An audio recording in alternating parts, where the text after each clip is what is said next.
prophète Placide escroc, prophète Placide aventurier, prophète Placide cupide, prophète Placide molimo ya cupidité plutôt, prophète Placide ndumba, prophète Placide.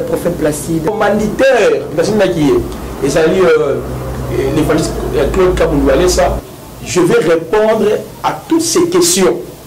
C'est Tiffany Penazana, Atayembi na ténor ba Ange Gabriel, admisi ba ténor penza kwa yembe a convaincre mitema na biso. Mais ça zangine bolingo, asa nega makele le pamba. Parce que prophète Placide a balaki sur katabizemi sur kinengeni na boluba dit vérité sur l'apôtre Mania.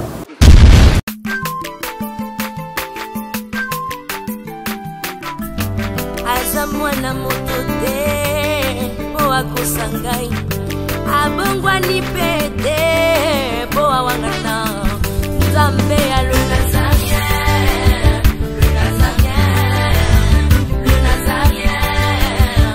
David Nzamba ayebana kitoko koma mokondima atako babakola ki mafuta na mosakolima lelo ya yo bolingo ebakeli le Nazarien lipamboli oyo emonana katempeni mama kantelobi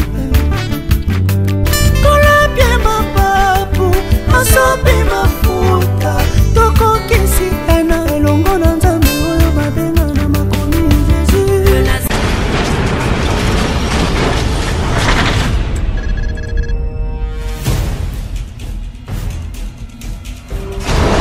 Du nouveau en Europe, du nouveau à Kinshasa, Yassika Eye, Maison Nazareta. Toleisa mabota na biso pe bandeko na biso na Kinshasa, na mbongo mukie.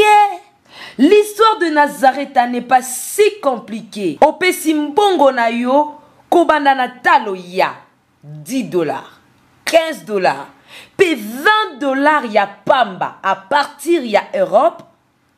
Bandeko na biso na Kinshasa ba récupérer biloko ya kolia na Kinshasa. Masolo ebongwani. Yambala oyo la Porsche na Maison Nazareta ba simplifier affaire. Pour tout contact, appelez Maison Nazareta. À partir ya Europe, naba numéro oyo. Paris, Suisse, Pelisusu Suède. Likambo ya retard eza lisusu te. Po ma solo e bongwani ya solo. Na mbongo na yo ya mukie, bandeko ba retirer biloko ya kolia na Kinshasa. Donc, opesi mbongo ba pesi ya kolia na Maison Nazareta na Kinshasa. Nango tolobi, bienvenue à tous. Mesdames et messieurs, bonjour, bonsoir. Cela dépend de l'heure à laquelle j'atterris dans vos maisons, dans vos bureaux, dans vos kiosques. Partout où vous serez de nous suivre, je vous dis bonjour, bonsoir. Et pour tous les enfants de Dieu, tous les amoureux, tous nos abonnés nazaréens, tous les chrétiens du monde entier, je vous dis shalom. Laisse que la paix du Seigneur habite abondamment dans vos maisons. Bien-aimés, vous avez mon émission à Bino, au Bolingaka, table sainte. Mais table sainte, est spéciale. Vous voyez pourquoi il y a spécialité dans l'eau. On a la pessimiste basala mingi. Bon, on a animation émission à l'eau. Et la spéciale, quand on sait comment on a ngai ko yambaye mama toni ko yambaye melelo azako présentateur nangaye longo wana osana entrée ya ko présentateur nanga pasteur Richard Mangando ne keso wana azako leka nazo kotela ngana plateau aboué madame pasteur Richard. Merci beaucoup maman. Comment ça va bien. Et la libota tout va bien. Oui yambalo sina ngoko ba Christ tout to na kumisa Nzambe o sali yo ngangolu to moni ko la lelo to so pema to se mouvoir. Oh, il y a de quoi bien aimer. Merci. On a signé dans le déco. On a vu ce scotillé. On a signé ma cela technique. On a convisé à y aller. Qui a cala les bogards. On a vu ce à les Nazaréens. Parce que l'absolument bon mot. Tout comme ils sont zambés.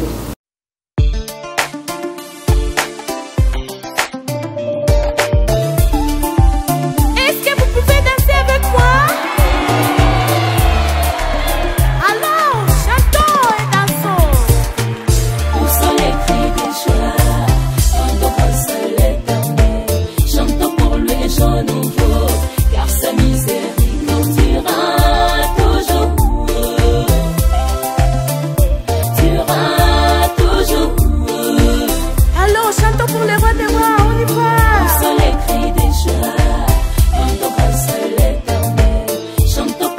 les chants nouveaux, car sa miséricorde durera toujours. Durera toujours. Chantons, dansons, on y va. Poussons les cris des joies, rendons seul l'éternel. Chantons pour lui les chants nouveaux, car sa miséricorde durera toujours. Merci, je pense que l'homme se peut ici dans le bus mousse. Babou, le bus mousse, on va faire tous les 5 continents. Pour les Nazariens, et la Numarango, l'Amérique, l'Océanie, l'Afrique, l'Asie, l'Europe. Bongo, on a aussi une émission spéciale. Pourquoi? Parce que vous le dites que Bilili, oh, la bise va y avoir évolution, mais il y a le bain boyer. Maman Tifana, c'est là qui me bimbo. L'absence n'a pas qui me semble placé de ma cessée. Oh, ayaki. Kosenga bolimbisi na coup na benga ngoku ba formataki il y a déjà 2 années passées à l'égal de Matifani Mokwa. Donc on a la développé na besoin de Matifani Mokwa na koyambaye concernant le pardon Placide, il y a prophète Placide pe bolanda ke mission to Matifani azongi na mobembo sukazalaki donc to sala ki émission. Bon le émission spéciale pourquoi les ali phare de la Lobaka, Fara, Maman Tiffany Mokwa. La plateau Moko Lissousou, la prophète Placide Massessé. Pour Andima, pardon, ce que la prophète Placide Massessé, officiellement, au vu et aussi de tout le monde. Pasteur Richard, le bobo, il y a un petit qui est là, ou invité là, monsieur le Placide, à côté de la plateau. Vraiment, on a apprécié Nzambe, merci. On a apprécié dans la nous sur Nzambe, on a besoin de à travers le monde. Biso, tous les Nzambe. Et donc, j'ai réuni la vie chrétienne dans la Bible dit que Dieu savait qu'il m'a tiqué les billes qui m'a donné la date de la Bible. Les vies chrétiennes, ceux qui vont nous aider, alors, ils en passent parce que Bible dit que nous avons des abolingo. Azana bolingo, mais il y a un mot abolingo. Alors, Bible dit que ceux qui nous disent, nous avons tout le monde arrêté. Tout le monde a été dans l'ingénieur Mariam, tant qu'il y a un Mariam, de avant la Mariam, alors, on s'est dit que ce bolingo, nous avons nazo ko invité prophète Placide azo ko na plateau vraiment na invité na bolimo nzambe ngamo na ko voir ko sazali vraiment na ko disi na plateau na biso wa poto la kisagina bolimo za so vraiment nzamba kumba pambola nous nzambe. Merci beaucoup, très content vraiment c'est bien que on a vraiment nzamba kumisama matiki so ko na mwani ba ko ba na nikuyamba tu yanda na mbili kuyambani bo isengulo za nini. Non, d'abord, je dirais comme David qui dit « Je suis dans la joie » lorsqu'on me dit « Alors, dans la maison du Seigneur ». La maison du Seigneur, ce ne sont pas les bâtiments, ce sont les hommes. Donc, la vraie joie, c'est lorsque les chrétiens se réunissent autour de la paix. Donc, je dis vraiment merci pour la marque, il y a confiance et puis il y a accueil pour porter pour la mission. Et puis, je dis merci à l'homme de Dieu partout dans le monde, au projet qui mission pour que nous puissions retourner la Katsandak Nabiso, vraiment, je suis erré totalement dans l'accueil Nabino. Merci beaucoup. Merci beaucoup, vraiment. Manu, il y a pour le besoin, nous avons aussi mal au Maman Mariam, parce que oui,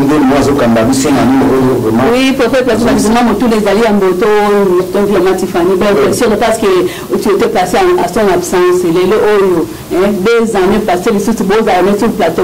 Et ça, l'impression est vraiment tout à fait équitable du fait que nous sommes une famille de Dieu. Dès le premier jour, notre sœur Salit était loyale et noble. Et ça, nous l'a répété plusieurs fois. Comme avant de Salit, vous avez qui loyal et noble, vous avez ça la vie, alors, pour moi, je trouve que l'amour qui était manifesté en Christ, et ça m'a répandu dans nos cœurs. Donc, vraiment, ça m'a comme la sœur Tiffany, on a l'amour, l'humilité, y compris équipe, nous surtout les Nazaréens, pour accueillir la vie, pour la vie. Donc, je suis vraiment dans la joie et tellement aussi touché dans la manière de faire. Ça prouve que ici, il y a la présence du Seigneur. Oui, bon, c'est lui qui avoue ses péchés et les délaisse obtient miséricorde. On a Tiffany, on a émission en bas qui déjà, qui m'excuse, comme on dit, un sale au vu aussi de tout le monde. Pasteur Richard, on a un outil que le bisika, où il y a un bilan, on a Tiffany, on a continué dans le plateau. Nayambi, Maman Tiffany, vraiment, Nayambi, Moi, Calais, c'est papa Richard.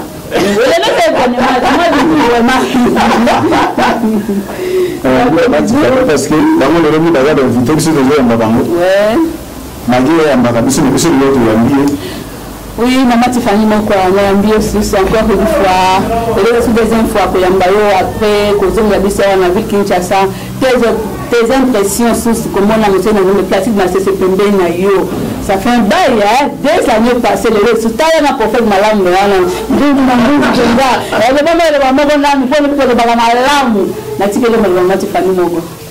on a bon, excusez la personne va nous connaître surtout à l'Anda biso mbote, ba maman, ba papa, bolingo na bango, surtout na bata France, ezomata. En tout cas, on entend la prophète parce que je regarde mon frère dans le Seigneur. Dans un temps que je suis vraiment dans la joie parce que c'est comme ça qu'il fallait tous à la carte, tous à na papa moko, moi nabiso zaka Satan maman Maria, moi nabiso zala montuté, moi nabiso c'est le diable, il faut tout combattre. Yenda à l'attaque, na banzoto abatu, azoki ko manifester ma œuvre naie. Mais un prophète parce qu'il n'est pas mon ennemi. Mon ennemi c'est le diable. Donc qui était le diable? C'est l'esprit wana et anima qui prophète Placide. Alors là esprit wana qui nango. Je suis maintenant avec le fils de mon Père céleste. En tout cas, je bénis le Seigneur. Tant que nous avons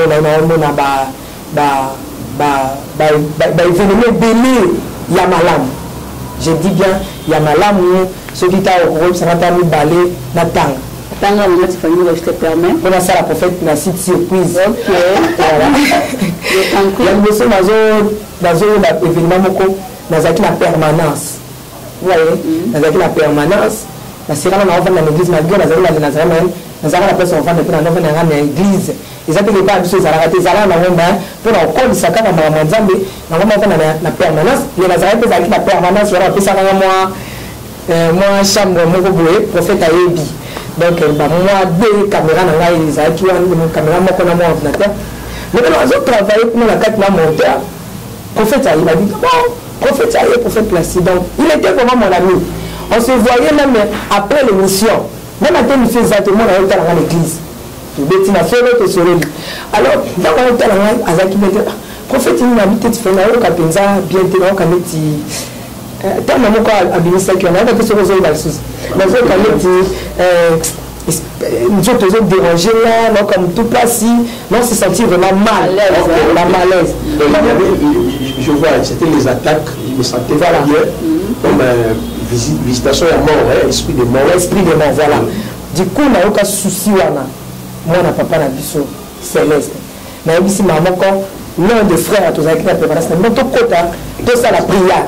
Tout côté, tout kanga, porte, tout panda, prière, la même sakanati. Prière, vous sentez que tu prière à biseau 3, tu prière si là, le même prophète a Toki. La PC qui t'a vendu à la côte. On a pris mon habitude famille.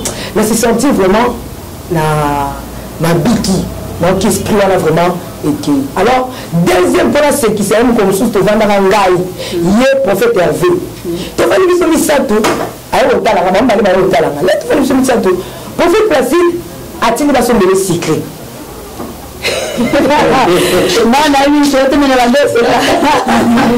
A-t-il pas son bébé secret? Non, encore. En tout cas, tu vas dire ça. C'est que le prophète Placide, on peut essayer de combien de secrets. On te l'a, comment tu as 3 personnes qui ont la secret?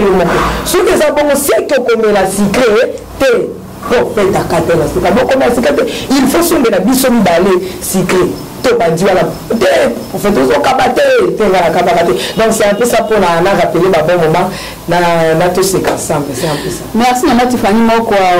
C'est en fait produit dans Wasengaki une partie à besoin papa na yakindaki boka misila tebi liswana Luc Ndengezali dans a dira pidaki nyose ya zwaki bomo tozongela ki azongela ki ndako ya baboti na ye bomo na bozongi na ye papa na yandaki maboko polele na koyamba te basalaki mwa nteke lobi nteke mwa réception ezalaki teke nalingaka mpenza ya makanga basalaki mwa nteke mais yaya na ye asepelaki na acte wa te papa mpona nini osali boye mwana arevendrai badroit ake kodilapile yambia lisusu toboyi te na komekolisa lisese oyo na makambo elekanaki katikati ya mama tifani moko na ndeko Placide papa Placide azongi na ndako ya papa na bango bongo teke na biso mpe ezali kala mingi te koleka na mesa me yambo ya nyonso mosala na nzambe oko tabanga nzambe tokobondela nanu kosele nanu moma oyo wana tike pasteur Richard etape akondi biso na prière abatoleka na teke mpe surtout eza susu na suka. D'abord, c'est un élément, c'est important. Oui, je t'en prie. Par rapport à souvenir. C'est important. Oui, parce que moi, je me rappelle, dans ces temps-là, on m'a la Bazamba. La Bazamba, j'ai dormi dans la Bazamba, et mon Badara, et mon Bibois. C'est ces 7 sœurs qui venaient. Et on avait vu ma émission, les gars, la puissance des souvenirs, c'est tellement important. Lorsque on il peut arriver un point où tu te sens que non. Mon tour de ma vie n'a apporté qu'un plus. Dans le souvenir à madame, elle est venue me voir pour cette émission et pour qu'elle vienne dans le monde. Ah, maintenant elle dit, ah, maintenant dans la minute. Donc, vivre bien les gars qui peuvent venir dans le parcours, il y a un moment, qui dans mon esprit, je n'étais pas vraiment à l'aise. Pourtant, que je dois porter une pierre en la vie. Bien sûr, il y avait eu des dissidences, mais il faudrait toutefois te revenir dans la chose normale. Vraiment, à ce moment-là, moi, si je vais monter dans le monde, il y a des moments où on a parcours, on a soutenir le parcours. Et puis, je me rappelle un jour, elle n'avait pas la Seigneur. Elle a ma taille de payer. Et ça n'est pas vraiment. Après, on a une femme, il veut qu'elle te partage, et tout. Vraiment très content. La parcours de Passaki ensemble là. Notre sœur Tiffany. La bosse à la seulement merci. La moto là du bon de notre frère ça là au Bakissa. La moto évoluer na non la maison ka va surprise et encore va continuer à chez la sœur le bombo ka yo c'est pour vendre hein. Bon pour vendre parce que pour vendre na linga qui vraiment tout ça le prière va tout continuer le programme na biso et là on a sepeli katina musoma nzambe prophète Placide na maman Tiffany batalisi biso bapoke bazaki malamu parce que biso toza batu totala aka kota mabe tobosa na bolamu dasala ta bolamu mais ça salika mabe moko bosani bolamu nyonso geno de moi pour na biso bana nzambe vraiment moni ki bazaki batu bazaki koza esika mo mais satani ngate batu bazala ensemble ndenge cette Tiffany to loba sata place bolingo ezali maman Tiffany lelo ngena bisa bandiko bolanda biso diable a copié biloko nyonso pa nzambe a copié ba miracle a copié nyonso nzambe sala so tali ke mokolo nzambe atindaki Moïse na Égypte va libérer peuple tant Moïse a commis besoin Pharaon ba kinyoka abaki nzete ba kinyoka Pharaon ta ba magicien ba balus ba zuki ba nzete ba ki ba kinyoka alors diable a copié tout mais le comment ka choix ko copier pa nzambe zaka amour il le diable choix ka ngona ya le ça ka différence nzambe na Satan parce que pas Satan zaka haine division querelle mais pas dans nzambe bolingo mais là vraiment pour na biso ko la biso qui nous a passé dans nzambe ezaka matin na biso mais eza sous bolingo parce que si ka dans nzambe bazali ne sika bolingo de mera vraiment na sepeli makasi na frère na prophète na sœur Tiffany vraiment to kuta les sous ensemble vraiment na wale c'est makasi mais avant tout le makambo sous to kangi biso na biso na ba ndiko bozo na biso to kiyo ensemble yawe nzambe na milimo na basakoli na pamboli présence dans le Seigneur Bible dit que pas na yo azar ezalaka te yawe na bomo yawe yo baki ke lelo le 3 octobre ndebi sito kokuta le susu ato kokuta na sœur Tiffany na prophète Placide pe na bandeko to na kati ya plateau to kokuta na pona bolamu na nzambe yawe ndebi ke na lola ezana fête minene ezali kule comme ça la sikoyo yawe ndebi ke pasi pe maozani kana faire ndeka kolela pe kande ezali nzambe totiki nyonso na maboko na yo totiki nyonso koloba exhortation agape na biso nyonso koloba nzambe ezala pona lokumu na yawe na bomoyo nebi ke esika diable azali diable akufi soni mais ozigwa parce que bisika bolingo ezali nde bisika nzambe ovandi yawe nebi ke ovandaka na kati ya MT ovanda na kati ya bakopia mabe te ya bekumama sanjolama parce que sepeli biso mona susu mokona lelo nabi kelelo esepeli mpe mokili esepeli netolama kumama tosengi présence na yo tosengi maloba nyonso biso koloba nzambe ezala kopanya na molimo santu toza non seulement mpona kopanzana mpe na kotonga yawe na netoli yo na pamboli bolamu na yo tika lokumu mpe kembo masanjoli ezonga epai na yo mpe tolobi ozana onetolama okumama ozali sekre na sekre ozalaki ozali mpe kozala yango na netoli na pamboli yo nalobi ke onetolama okumama na kombo nyonso mesia ozali mokonzi mobateli mpe mobikisi na biso tolobi merci Seigneur Jésus-Christ. Merci Seigneur Jésus-Christ. Amen. Amen. Parce que je te donne un conseil particulier pour que ça n'a pas de maman Tiffany pour faire classique d'un bouton de candidat comme ça.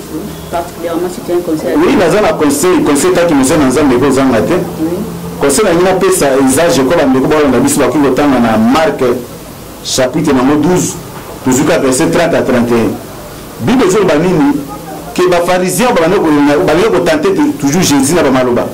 Mais si on va tenter dans Jésus babi que non est-ce que tu dis que tu veux faire pas comme avec un dimeli kolo Jésus est que nzambe ba ki makanisa ba ba na piège mo songolo abiki mbongo yelezelo nyanani oyo kaisa bipesa kaisa la nzambe nzambe tant Jésus qui ta discours na bango ça du seulement bazaka na kotuna Jésus abi Jésus est-ce que ba commandement au pesa ka Moïse parmi 10 commandements ba commandement ni peneza minene ko le ba commandement nyos Jésus a tala bino ba commandement ezalaka deux commandements qui ba commandement nyos premier commandement ezalini abi okolinga nzambe na mayele na yo okolinga nzambe na âme na yo mobimba na force na yo na ba énergie na yo nde kolinga na nzambe deuxième commandement ezali okolinga moninga na yo ndenge yo moko zomelinga okose na ko pesa mona nde base ya vie chrétienne ba to ba teke base ya vie chrétienne za ba miracle te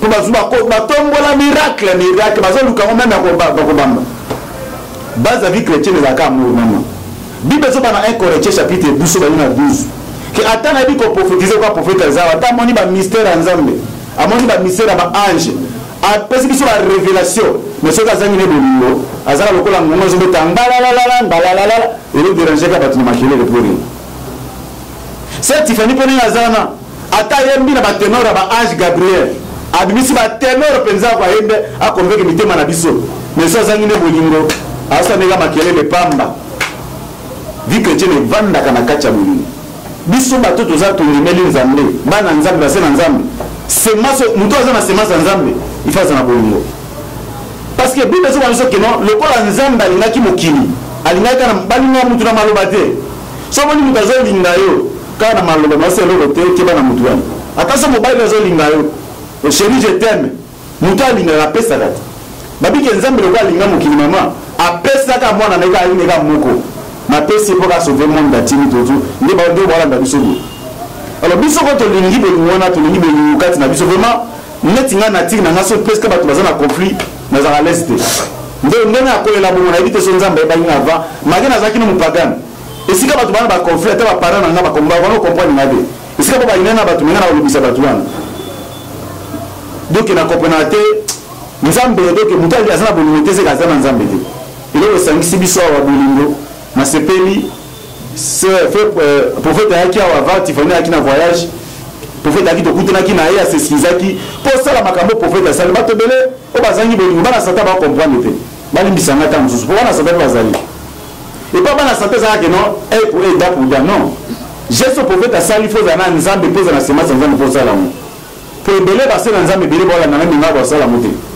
parce que baba ke ngai na ko miki ça va se wana pour amona ba commentaire belé ba to ba lobaki wana pour la notre qui dit ça prophète Dieu est un prophète et là comme prophète déjà va titre aujourd'hui mais là on demeurer biso tina lola ezaka kamo prophète ala kise kaza musala nzamba solo ana semence nzambe aza né de nouveau akanisi que non eloko na saki ndeko nanga non na ba souvenir kitoko ndeko nanga sa nga bolamu mais na kota ki na mbulema sata pour na déstabiliser akanisa après 2 ans et ku des aki na mutu Tiffany te qu'un jour prophète akoya même maintenant na kina na mutu te mutu moko te mais nzamba e ba kabino avant de poser bassin nzambe vous avez nzambe il est battu de mabiso roké biso bassin nzambe le cause monsieur nzambe comme décide de la mbele non posa paté nzambe azobela ata au monde paté alors des prophètes amoni que non oui musaka tungisi zalana ngamuna bato robeta kala so zunga muna nzambe ko joakimia de na kama kozana makamuna nzambe mo joakimia la ni pomine bala nzambe la raté vraiment nzambe ngana bakana babiloko donc kati na tungisa ki prophète ami non nakotika la beauté fona zonga lisusu nde mama biki mona bumba kinzela nda zongi ezate que papa Tiffany les papa prophète il a dit non ndana za papa prophète mais papa prophète ezaka nzambe lokola monika asalaki mabe asalaki Tiffany mabe te asalaki nzambe parce que bible azopesa bino kopo ya mai azosala pa nanga o apesaka prophète ata kopo ya mai baka osala nzambe bolamu nyonso moko asuka okuti ezali sori ke nazalaki na nzala bolesaki nga nazalaki na prison oki otalanga bato na bakama bi kolo tomonaki yango ozalaki na prison abiloko osalaki na moko baya mike bosalaki mopa nanga alors bien aimé prophète amonaki asalaki nzala asalaki non seulement Tiffany mabe asalaki nzambe yango azongaki koya kose réconcilier na Tiffany ezaki Tiffany aza monene koleka ye Tiffany aza soki ndenge nini non Tiffany aza yako azali mais gloire biso lokumu tozongisika pa nzambe parce que moko ya bana nzambe oyo azongi na kati ya makolo ya papa na ye eza nzambe biso mpe kaka bandeko na yo toza kaka même corps bible bika biso ke toza kaka nzoto moko namona te place nzoto eza moko maboko aza na besoin atobola lisu biso bakrétien toforme corps de Christ na kati ya corps de Christ toza na misu prophète Placide aza misu Tiffany aza zolo mama Mariam aza matoi pasteur Richard aza monoko po ezoloba cameraman na biso kuna ale aza ne makolo po ezotambolaka Scotty aza neka maboko tosali kaka même corps yo so mona bitena nzoto zo inana so ki babi ke moko ezi passe nyonso zo participer so lisu moko zoki yeba ke nzoto mbeko maka ekomi na malaise tata ni tobela kameza la muto zo la passe mais omoni makolo komi kilo libu mweli ezate donc toujours compléter corps toza corps de Christ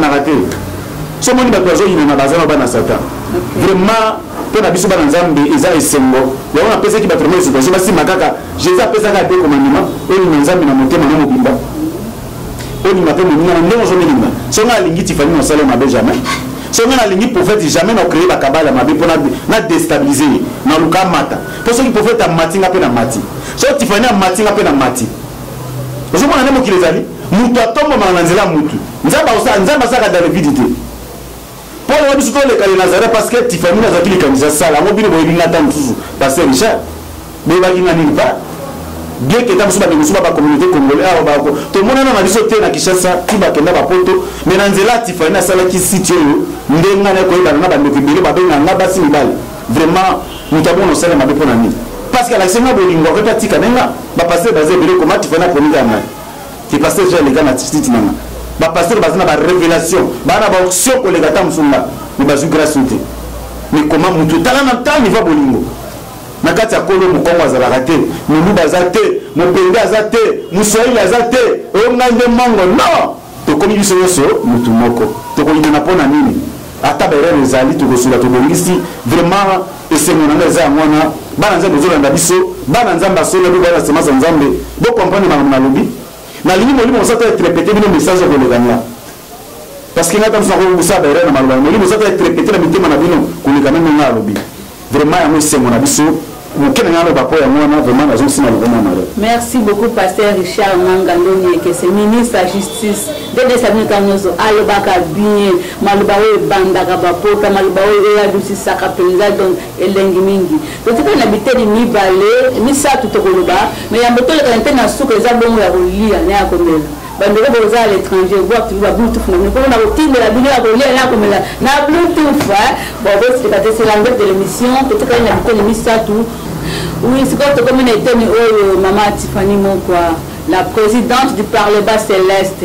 Député quoi? La poupée de l'éternel. Parce que c'est les produits finis en Zambie, il n'y a pas que trop passer, nous même parce que bon, c'est cadeau, mon surprise spéciale pour nous montrer dans Zambie place. Maman Tiffany, je te permets, pour que les accablés dans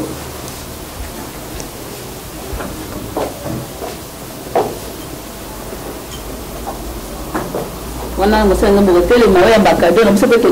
à accompagner si oyo Maman Tiffany, madame, cadeau de PC, là, pour la corruption, c'est la notion de une pratique massif.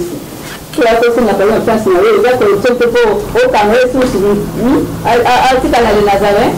Tant que tu as qui m'a eu le souci. Non, naza lesengo makasi mama mpe mobi bato balukaka témoignage oyo bayelaka bango ya mosusu nakufaka mpe 5 ans na lamiki tozalaka te nabelaka na 1988 nakenda kose retrouve na mama eno me nabikaki tozalaka te mais je pense que bato bango moko bamoni témoignage palpable que Dieu agit et sengo nga naza nango awa nayebi ke bana nyonso to ya nazareth baa mesengo bato nyonso to bayanda kolinga prophète Placide totelema bo baa mesengo eza corruption te. Pourquoi napesi cadeau oyo? Je pense que c'est quelque chose de très important na linga lobela mpe prophète Placide ya biso ya bosa na bosa na kango te. Prophète Placide ntango azokende tozalaki disons atikaki le nazaréen mpo akende na kote mosusu na chaîne mosusu. Alors eza te ke lara bandi makambo kosala nga bémission mais nayo balere akei atikaki biso na préparatif ya une année ya le nazaréen. Tozali kosala bapréparatif tokosala nini tokosomba nini déjà tosalisaki babiloko nyonso tout bakado tokopesa bapasteur oyo totravaya na bango na une année tout ça tobongisaki yango ya prophète Placide mpe totiaki mpo epe azalaki na cour ya une année wana. Et maintenant tosutu kaka bo prophète Placide akomi na site mosusu tobotaki na mpe kopambola bana na nzambe. Alors ezalaki na mois nini? Ezalaki na 9e mois.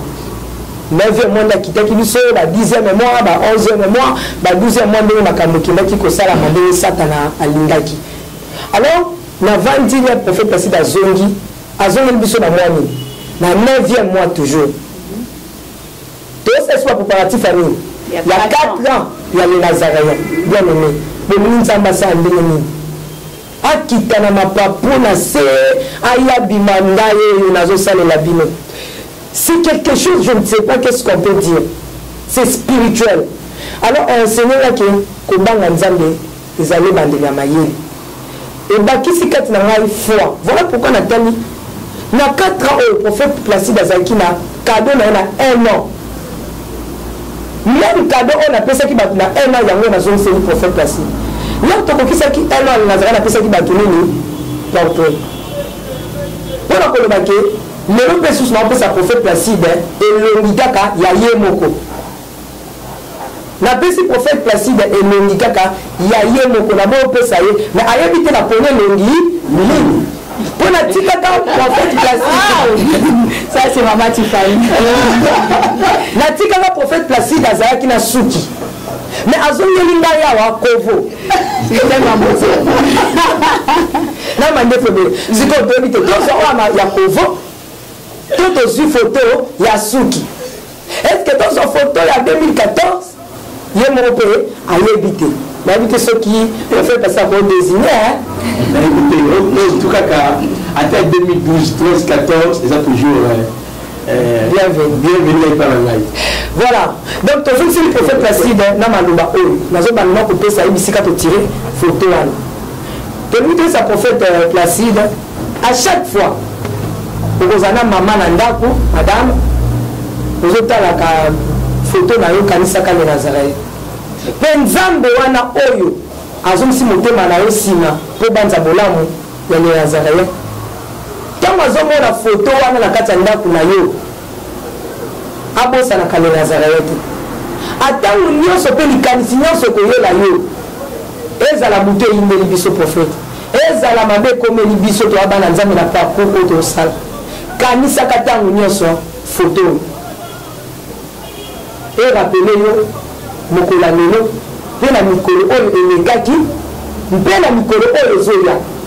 Alors eloko tozopesa yo yango. Ah, merci beaucoup vraiment. Très content vraiment. Et ça ira bien. Oui. Voilà, je pense que ça m'a beaucoup touché d'abord. On a cadeau à photo et encouragé Naï. Vraiment, on a simplement sur l'émotion. Je ne sais pas ce que je peux dire, mais que la gloire revient à Dieu parce qu'il est le maître des temps et de toutes choses, celui qui avait permis nous a ramené l'honneur et je ne pas. Merci vraiment, je vous remercie beaucoup. Voilà, Tomeki. Tomeki Kak. Donc, na kosepela na miso ya bato nyonso to baza mpe na miso ya bandeko nyonso ya nazaraya nga nasimbeli prophète Placide oyo ye ameka nano atala donc voilà, vraiment très content.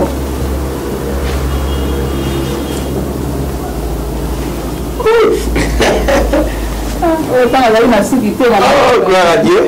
C'est vraiment magnifique. D'accord. Tes impressions pour le Placide? Non, ça m'a vraiment touché.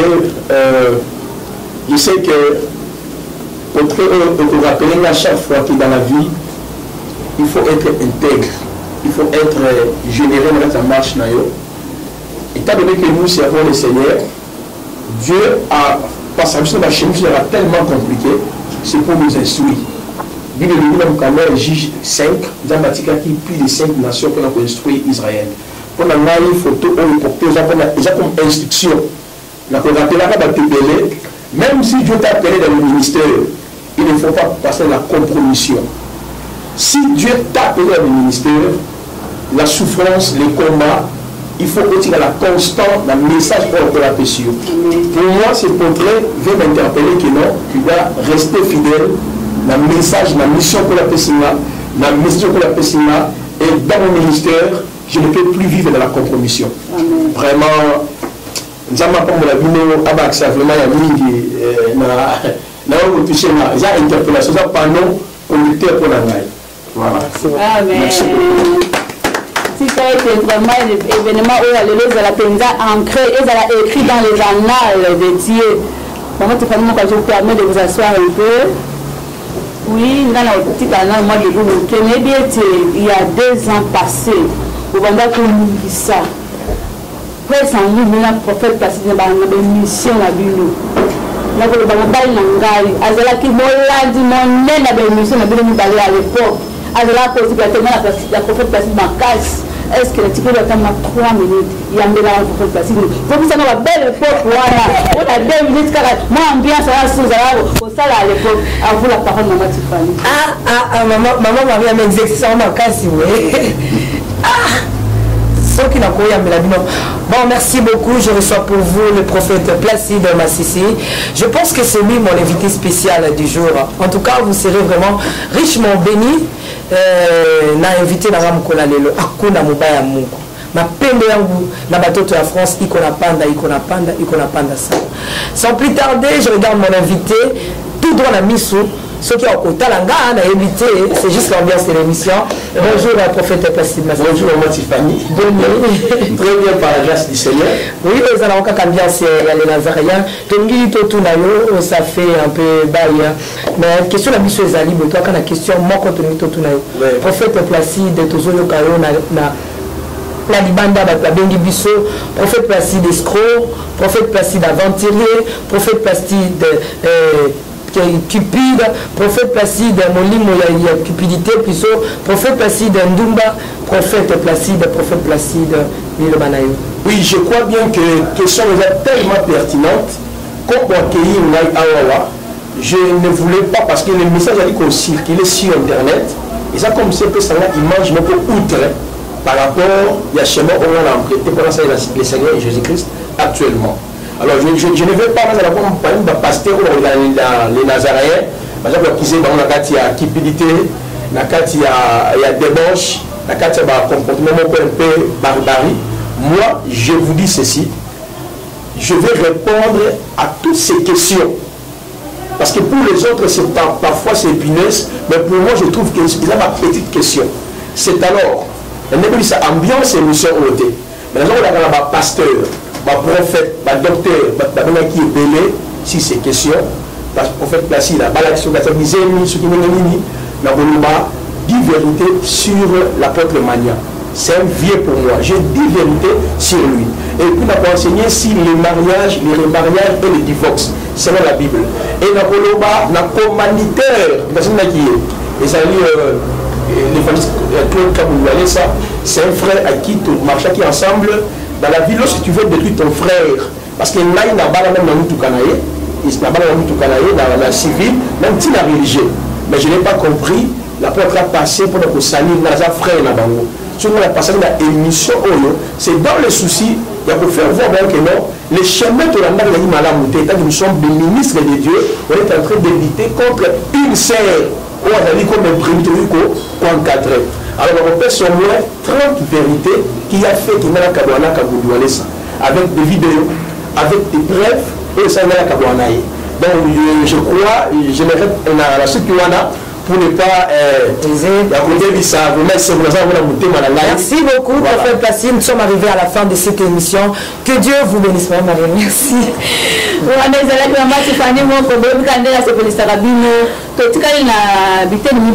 la cérémonie spéciale la table sainte à l'eau. Quand on a essayé de nous voir, tu vas goûter la bune. Pour que la unité, vous remerciez. Mais quand on a vu nous voir, tu vas continuer la bune. Il y a un là. C'est quoi comme le pasteur Richard Yambo, tous les canantes que Nabiso, comme Nabiso na prière, le corps à Christ, tout bon de la cosélé, malbaniso to lobby awa, tout ce qui s'est passé, tout ce qui se passe en ce moment-ci, au Kamabiso n'a pas été une intercession Yambo, tous les canantes. Bon, on va faire tout ça, mais dans un des canaux, tout téléma. C'est ça la prière au téléma. Bon, dans le téléma, nous devons makamona, monsieur les hôtels. Je te vends des que vendre ici, makamona. Alors, tu as dit que tu as besoin de biso pour s'en aller biso longo. Tu as dit tu as la toi si je te veux s'en aller. Si j'ai besoin de veux pour ça dans Nzambe pour la sanction biso parce que il y a baki, il y a petit biso na bon, il y a pour qui biso, pour la paix biso grâce que tu as paix biso souffle vie. Tu que pour même de la connaissance Nzambe tu même ah alors. Zambe na biso na sapoli. Yo ko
si je n'avais pas de dire sans Zambé, Bolingo, les Zambacheka qui n'a vu ce qu'elle est là. Mais il ne s'attend à botte la mission à monter. Il dit que des demandes de télémi, il dit que le téléma kaka. Mais il dit que ça plus que les autres ballons pour les ballons. Parce que nous sommes dans la tête, on a besoin de vendre la Kenya, il y a la bonne abisso. Tu dis que Zambé, Bolingo, ils ont la semaine de thème à l'abisso. Comme maman Tiffany, prophète Placide, maman Mariam, pasteur Richard, bande de nous sommes dans l'abisso à travers le monde. Bolimana est où mais la mitema na biso. Bolimana Saint-Esprit appelle ça na mitema na biso ko la mbambola. Tu veux dire ah là là. Oh, jawe na kaka na yo et la mbambola na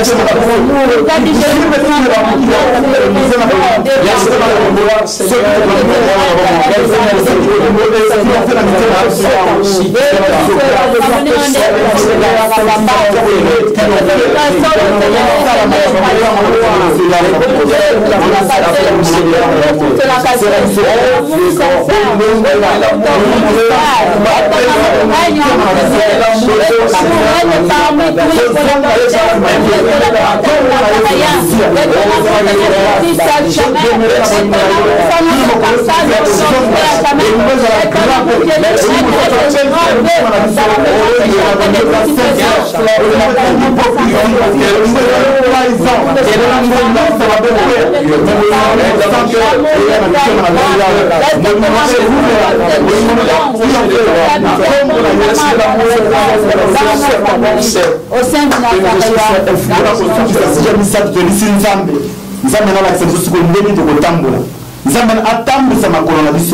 akamisa biso akomisa biso na bisiko ya lingi ya pesa biso marche à sika a renouveler biso sagesse intelligence et bonté ya la biso banzela na sika totambola po que tozo masuna ba rete to bongi ah là là Dieu jamais na seki mo mo sata la prière sans toi nous sommes dans le jour de la création la tambola biso spirit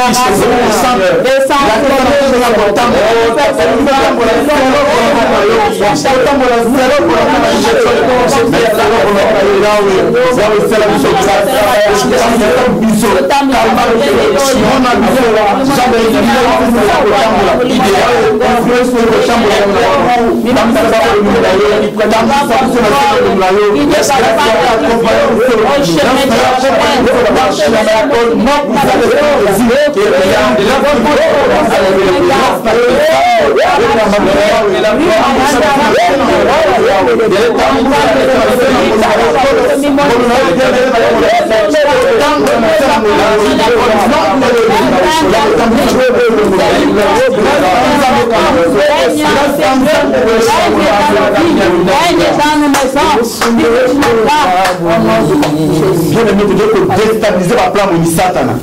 Mais tu vas combattre pour là. Deuxièmement, de côté, elle m'a toujours dit ça. Tu veux déstabiliser le plan de ce diable. Pour détruire la campagne du diable. Pour repousser le diable dans la musique à la mission. Vous allez voir l'autorité de bon Dieu. Ah là là. Là, on a dit qu'on peut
Yesu,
sur la présence. La Bible dit que dans ta présence, il y a d'abondantes joie et de délices éternelles. Nous te merci pour ma maman. Bon, bien aimé, tu es comme lentement, sûrement, Soukaya.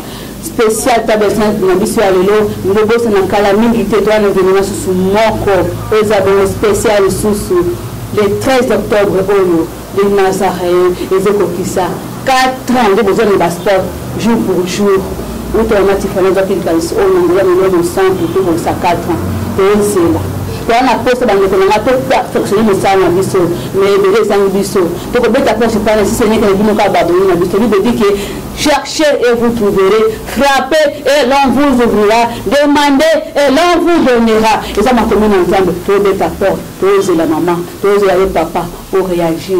Yo mon le beaucoup ensemble, yo le sindama, yo le mosanto à sala au travers des missions sur le canal site nabiso, ton témoignage, table sainte, mozinga motema, ma soeur amboka, ben monsieur ebele, c'est la Nazaré bolam. Kotindika kotindika teme to senga atani tumuyo mosantu asolo to na positane to toka et le but déjà mis to zelayo au réagissement tu fani na le boka yo poto ça.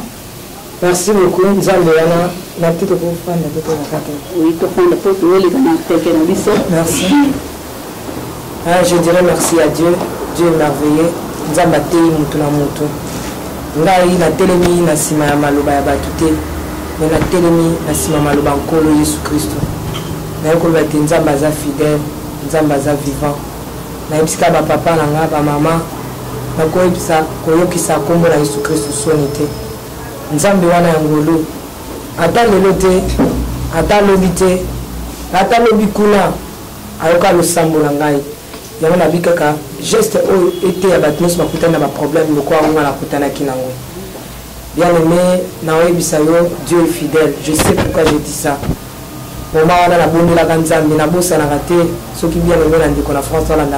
J'avais prié là na talaka nyonso leki na bondela mkolana de minuit à 6h du matin.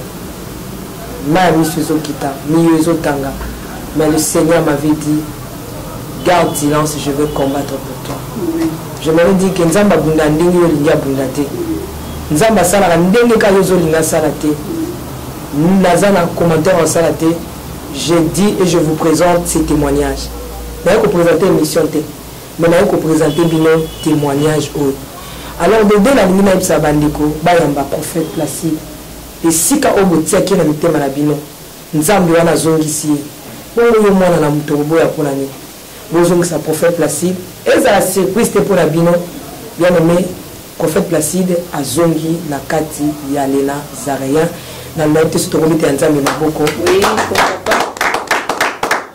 donc prophète Placide a zongeli Lena Zaréen, beaucoup mona na ba prédication, beaucoup mona ye na ba table sainte, beaucoup mona ye na ba émission ya ndenge nyonso. Mais avant tout, tokolinga te ke aya ko salir chaîne, il faut assis sanano ko répondre biso na ba question nyonso tout oyo ezalaki na habilité na ye à répondre à biso na ba propos surtout aux ezali ko salir personnalité. Mais si c'est vrai, si c'est faux, donc ba lolenge nini ya ko arranger parce que to bakina na les Nazareth to zala likambu ya famille. Si c'est vrai, je pense que azam tout monde l'accès à humble à se repentir.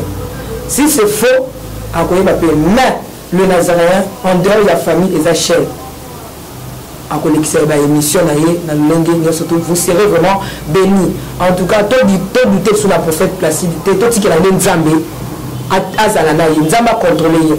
Tout ce qui a été contrôler, na azalana kaka limité. Tout ce qui a Nzamba azomona na nzoto, na âme, na esprit, na motema na ye à contrôler. Sans qui, parce que la maman Tiffany qui va naïe, n'a le mot qu'on va te maman.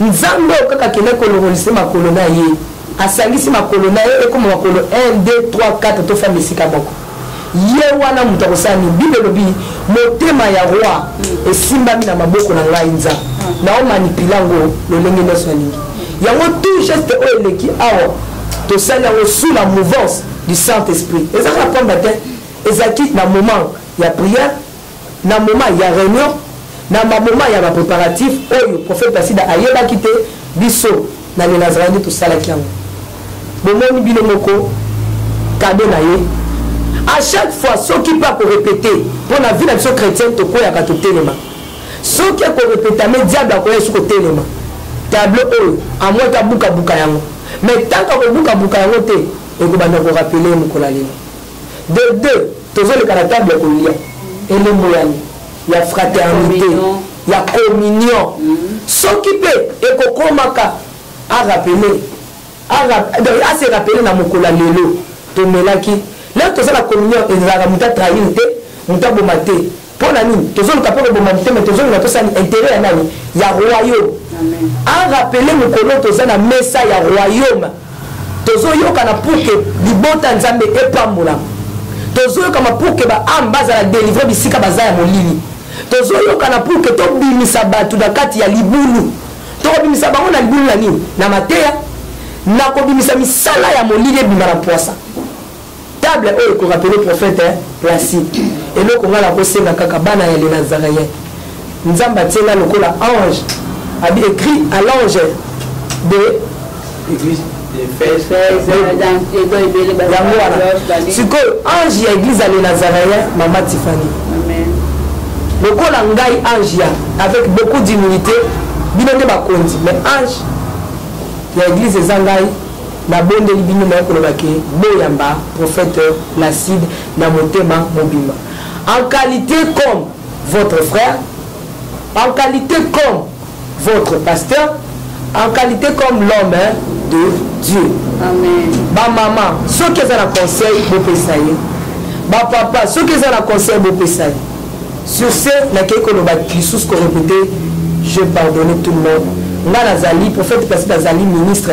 Nga nazamwana. Ok, kokiti ça mais pas petit on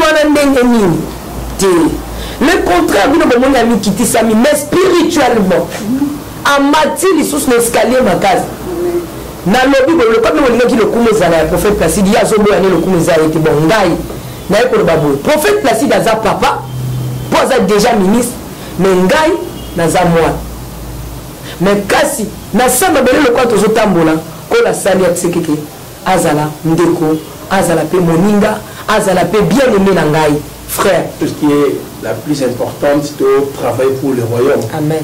Parce que si l'église existe les gens dans bâtiment c'est pour trois raisons: conquérir le monde par l'évangile, équiper les saints et adorer Dieu. C'est ça, ces trois raisons fondamentales de l'église aux amis bisobato. Donc on a l'équipe 4 mais si on fait les cas pour passer de l'autre rive, tout ça la marche la Sika. Je sais que c'est le Seigneur c'est même tenu nous témoigne dans tout parce qu'il y a des gens qui nous disent que non, yo comment le pasteur qui ne sait pas il y a moi non, Bible dit pardonnez-vous réciproquement les uns et les autres. Parce que par rapport à la rédemption, nous sommes égaux. Parce que l'église est d'abord la famille de Dieu. Un peuple élu, un peuple acquis, un peuple mis à part. Donc quant à la rédemption, je ne suis pas supérieur à Tiffany. Elle n'est pas supérieure à moi. Nous devons former la brebis du Seigneur, le peuple élu, la maison de Dieu. Mais Dieu nous dit, pardonnez-vous réciproquement. Avec les titres prophète, pasteur, docteur, à des fois les gens vont se pavoiser dans l'eau. Pour moi, je le répète une fois de plus, le pardon, c'est recommandé dans la Bible. La Bible dit que si tu as offensé ton frère, avant de présenter l'offrande, va d'abord le voir. Parce que moi, c'est ce que moi j'avais compris. Il faut d'abord le casser. Aza moi en Azam, Aza c'est vraiment Azam. Aza enfant de Dieu, Aza sacrificateur, Aza princesse comme plus, Aza roi, Aza sacrificateur. Donc, te mettre les choses en clair pour nous dire, tu as arrêté par la spéculation. Voilà. Merci beaucoup. Ok, votre numéro de contact prophète Placide. Oui, le numéro de mes amis, plus 243 81 23 62 658. Donc, plus 243 81 23 62 658. Ministre de la Justice, pasteur Richard Mangando, n'est que c'est le Basuka. Donc, le Basuka, c'est un pour tout. La Bible dit qu'en Apocalypse chapitre 2, verset 25, il y a un signe de Simbi. Au moins, tu as Simbi, on a été là-bas tout là. Au moins, Simbi, il y a Jésus. Au moins, Simbi, il y a la parole, il y a vrai. Parce que comme il y a tant de l'église est malade. L'église est malade. Et c'est un spécialiste, il y a un docteur. Un médicament ma case pour traiter l'église les a sauvé. Je vois que mon souci le fond de la l'église les a malades, mais au fond de la main comme au cola olinga. Bandeko ba simbi le banza le simba. Obino boyo ki bozo ka bazo dénoncer, bazo loba, ils ont vrai. Tokotika la ka okota, tito okota na sama belé to kufa la vérité parce que ba nena biso ba kufa ka likolo ba vérité. So tali parcours ba disciple ezala ba kati mutu, ba toboli le konga, ba nena ba tereka ka vérité de Jésus ba na c'est quoi qui. Parce que pire le même ba tereka qui déjà vérité ti lelo, vérité za na caché na ba. Na pire wana. Ba bisa biso ba imaginer vérité tika la vérité.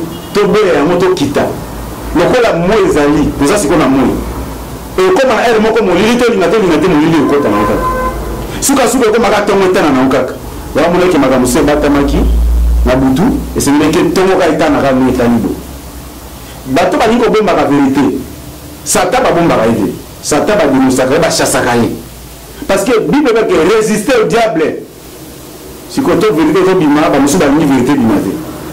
Na biso to bana on sepelisa ka batu. OK, biso tuza net biso za boyé nous avons serviteur au sepelisa la nzambe. So zeli que to sepelisa yo en tout cas aux élato. Amen. Au kozela biso ba manipula biso facilement ba ko biso facilement. Le manzambe bera bimisi biso na poko pona ko za premier ko kufa. Koto bara solo. Obile boyo ki etaka solo ko simba ngo. Vraiment le côté zaki. Tozo ni mapeba ndeko bazana kata mulili. Toningi bango babongo la mitene basa repentance bazonga parce que koyana ko na Yesu bazonga la Yesu parce que kola komi pembe na parce que basini zeze ko kisamira tomoni banzala kuta ko moto le bate parce que nzala comme sous tiba comme sous tambola ko ba yete de mami ko ko biso kuto ele mona biso ya liboso za nzala boni bisa vraiment boni biso za inspiré premier si na biso ko mo ya nzala deuxième za la guerre. Si vous trouvez la ligne, bilembo sur ma sabeka la zone en ko kisamiti. Si vous trouvez la soudou, vraiment possible de simbi banza de tout le rabino et puis to le mbade to ngi bino toujours vraiment ndenge bo nimisi ndi ko na biso place. Aza malika bo na biso ngena yo ki e ka kamuke, na za mo limanzana. Na yeba ka ki yo ba azo so toi soit trompette, la trompette des édoli. Mais si azo beta, ils ont exactement tout aza na sema sanza. Boyo kaya aza grâce ni kabukati na kolo et puis za yo tombo la bino.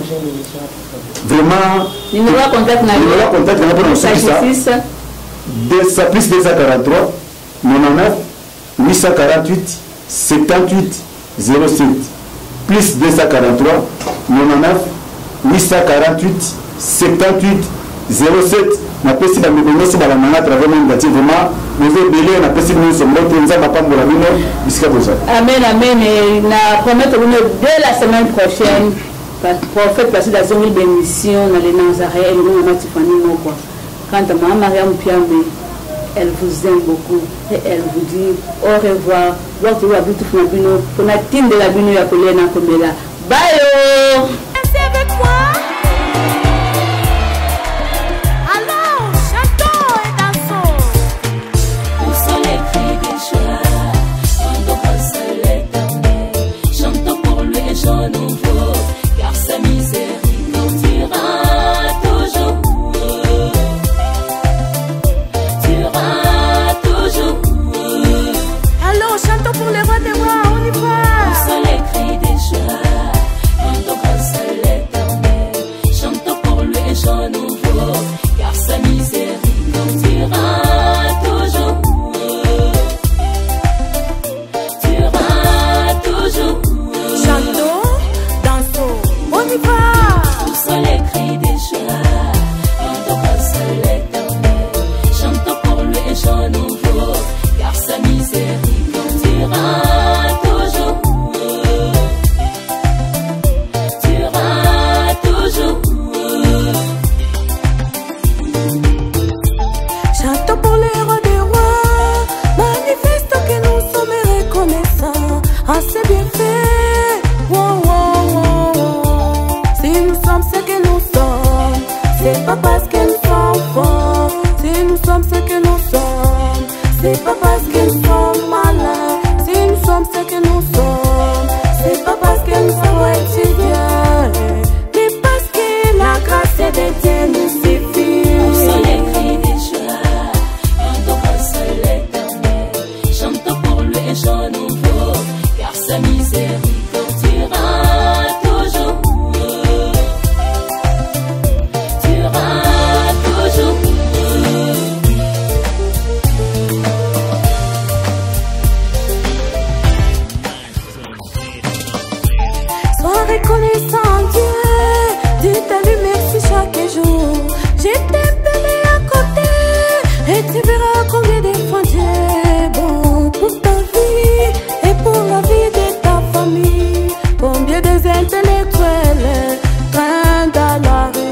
sorcière. Mais toi tu as un bon mari. Les autres sont malades, avec les maladies incurables. Mais toi tu es toujours en bonne santé. Que pourrons-nous dire pour la grâce de Dieu? Si pas merci, merci, merci Yahweh. Où sont les cris de joie? Rendons grâce à l'Éternel. Chantons pour lui un chant nouveau, car sa miséricorde durera toujours. Durera toujours. Oh, les mots me manquent. La grâce et Sa grâce me suffit. La grâce et Oh, Yahweh.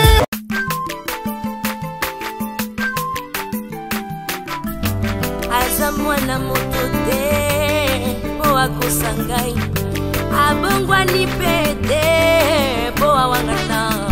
Nzambe ya le Nazarien, le Nazarien, le Nazarien. David Nozamba.